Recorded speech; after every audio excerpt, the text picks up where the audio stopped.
Salam damai dan sejahtera untuk kita sekalian, dimanapun kita berada.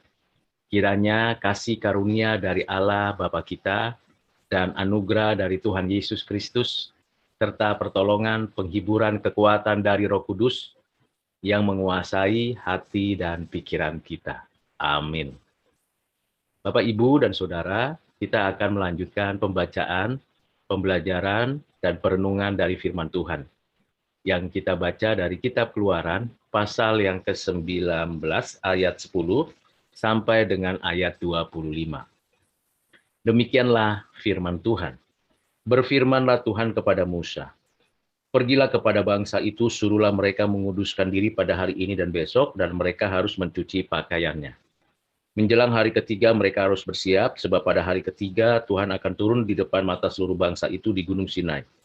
Sebab itu, haruslah engkau memasang batas bangsa itu berkeliling sambil berkata, 'Jagalah baik-baik, jangan kamu mendaki gunung itu atau kena kepada kakinya, sebab siapapun yang kena kepada gunung itu pastilah ia dihukum mati. Tangan seorang pun tidak boleh merabanya, sebab pastilah ia dilempari dengan batu atau dipanahi sampai mati. Baik binatang, baik manusia, ia tidak akan dibiarkan hidup, hanya apabila sangkakala berbunyi panjang, barulah mereka boleh mendaki gunung itu.' Lalu turunlah Musa dari gunung mendapatkan bangsa itu, disuruhnyalah bangsa itu menguduskan diri, dan mereka pun mencuci pakaiannya. Maka kata Musa kepada bangsa itu, 'Bersiaplah menjelang hari yang ketiga, dan janganlah kamu bersetubuh dengan perempuan.' Dan terjadilah pada hari ketiga, pada waktu terbit fajar, ada guru dan kilat dan awan padat di atas gunung, dan bunyi sangkakala yang sangat keras, sehingga gemetarlah seluruh bangsa itu yang ada di perkemahan. Lalu Musa membawa bangsa itu keluar dari perkemahan untuk menjumpai Allah, dan berdirilah mereka pada kaki gunung.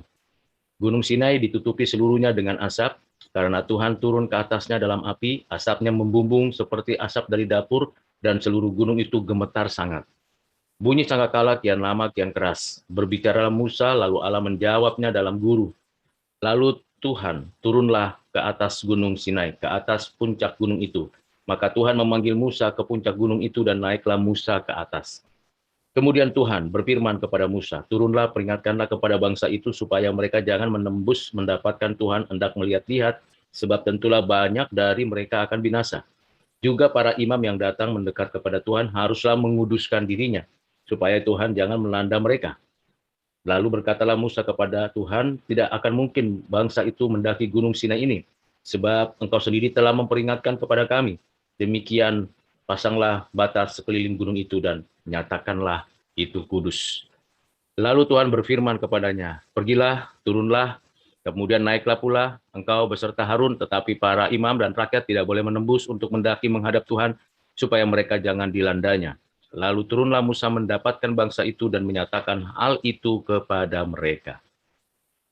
Demikian pembacaan firman Tuhan. Yang berbahagia ialah kita yang menyimpan firman ini, menghayatinya, mempelajari kehendak Tuhan, dan menjadi pelaku firman. Haleluya. Amin.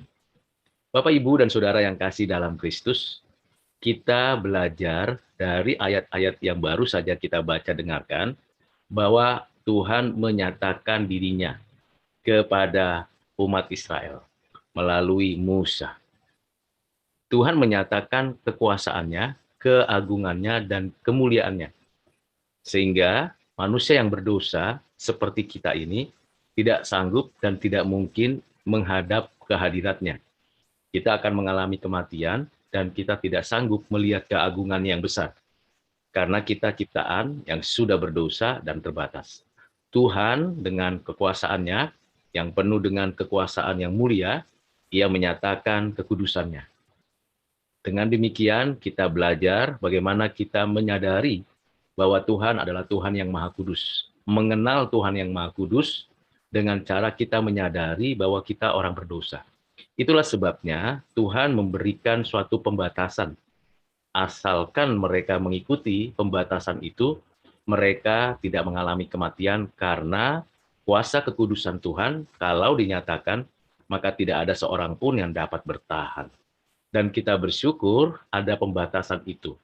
Orang-orang Israel di bawah kaki Gunung Sinai diberikan perintah. Yang pertama, menyadari ada pembatasan kualitas dan juga pembatasan posisi, di mana Tuhan yang Maha Kudus menyatakan dirinya dan memposisikan diri kepada orang Israel sebagai yang berdaulat penuh menentukan hidup dan kematian.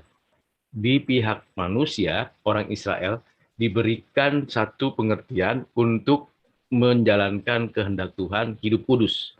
Bukan hanya secara rohani, pikiran dan perasaan itu harus kudus, kehendak dan kemauan itu harus suci, tetapi seluruh kehidupannya, keberadaannya kudus. Termasuk tampilan luar, pengenaan pakaian yang kudus, yang suci, bahkan dalam relasi dengan pasangan. Khusus itulah yang harus diperhatikan. Maka istilah kudus artinya dikhususkan dan diberikan hanya untuk Tuhan. Jadi orang-orang Israel itu dipanggil untuk menyaksikan kebenaran Tuhan, untuk menerima kebenarannya, dan di dalam penerimaan tersebut orang Israel seluruhnya harus mempersiapkan diri. Baik kehidupan yang kudus, perilaku yang kudus, dan sikap kehidupan yang kudus. Itulah sebabnya Tuhan memberikan perintah kepada Musa untuk mengingatkan orang Israel untuk tetap kudus. Jika tidak, maka mereka akan mengalami kematian yang mengenaskan.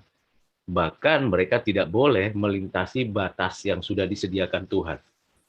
Kalau manusia berupaya untuk mencari tahu, mau mengerti apa yang dimaksud dengan cari membatasi semua usaha yang Tuhan nyatakan itu manusia terobos, manusia mau bebas, mau keluar dari batasan, maka Tuhan yang menyatakan kesuciannya, menegakkan keadilannya, menjadikan manusia dalam penghukumannya. Ini sungguh serius dan bukan main-main. Tidak ada yang sembarangan di atas gunung Tuhan. Sebab Tuhan menyatakan kemuliaannya. Musa sendiri pun diberikan suatu kondisi yang dikhususkan. Sehingga ia mewakili Tuhan menyampaikan kebenaran, ia mewakili umat untuk menyampaikan belas kasihan dari Tuhan boleh nyata dalam kehidupan orang Israel. Dengan kata lain, Musa pada saat itu menjadi perantara antara Tuhan dan manusia, umatnya, dan antara umatnya manusia dengan Tuhan. Ini menjadi hal yang penting untuk kita dapat pahami dengan baik. Bagaimana sikap kita kepada Tuhan dan kepada sesama dalam memperlengkapi diri banyak orang. Kita mewakili Tuhan menyatakan kebenaran dan kita membawa kesulitan banyak orang kepada Tuhan. Ini bagian yang penting di dalam keseharian kita. Kita bersyukur karena tugas mulia ini bukan hanya diemban lagi oleh Musa, tetapi oleh kita yang ada di dalam Kristus. Karena Kristuslah yang sempurna dan satu-satunya perantara kita yang menjadikan kita menjadi milik kepunyaan Allah. Dan kita pun diberikan suatu penghormatan untuk menyatakan itu kepada orang-orang yang belum percaya. Hal apa yang perlu diperhatikan? Pertama adalah kehidupan kita mesti kudus. Yang kedua, perangai, perilaku, dan semua yang kita pakai juga harusnya kudus. Bahkan kehidupan pasangan, relasi yang intim juga harus kudus. Dengan kata lain, 3 hal bagian dimensi dalam kehidupan kita itu harus kudus. Baik hati, perbuatan, apa yang kita kenakan, dan apa yang kita bangun di dalam relasi. Pengudusan ini menjadi hal yang paling penting di dalam kehidupan orang-orang percaya, agar kiranya diperkenan. Namun demikian bagaimana kita bisa hidup kudus? Kita kan sudah berdosa. Maka pada momen tertentu kita menyadari bahwa kita memang tidak mungkin hidup kudus sempurna. Dengan dasar apa kita dikuduskan? Tentu berdasarkan kasih karunia Allah. Tentu karena Kristus sudah mati dan bangkit bagi hidup kita. Jadi pengudusan kita itu dimulai dari kita dibenarkan oleh Allah di dalam Kristus, dan karena itulah kita mendapatkan status sebagai anak-anak Allah yang secara legal formal kita betul-betul diterima oleh Allah menjadi orang-orang yang dibenarkan. Dan setelah itulah kita mengalami suatu kehidupan secara progresif hidup kudus. Dalam perjumpaan kita dengan Tuhan dan diri dan sesama, kita terus-menerus mengalami proses pengudusan melalui pertobatan-pertobatan setiap hari. Jika kita melewati dan melintasi batas-batas kewajaran yang Tuhan beritahukan kepada kita, maka kita akan mengalami penghukuman.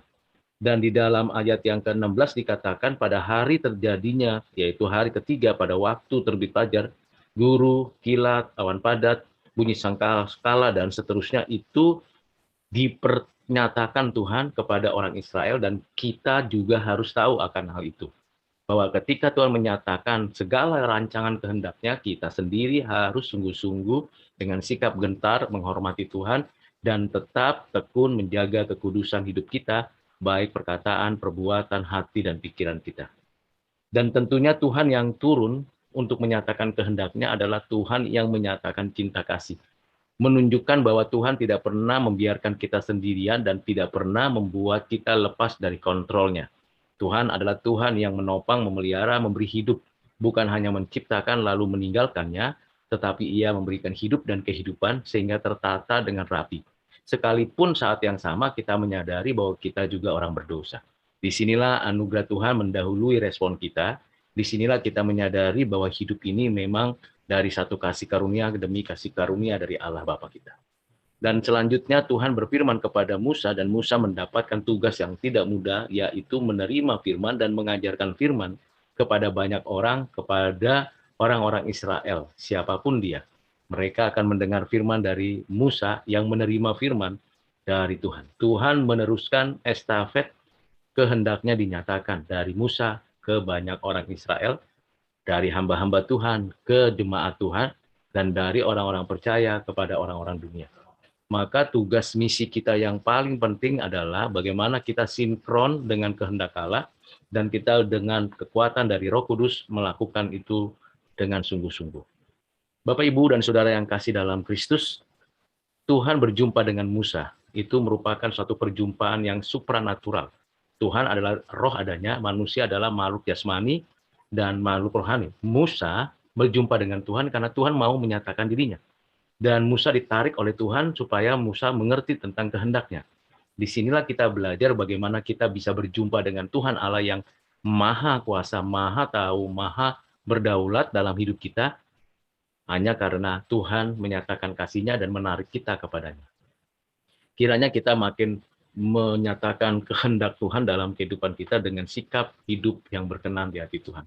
Kuduslah kamu sebab Tuhan Allahmu kudus. Amin.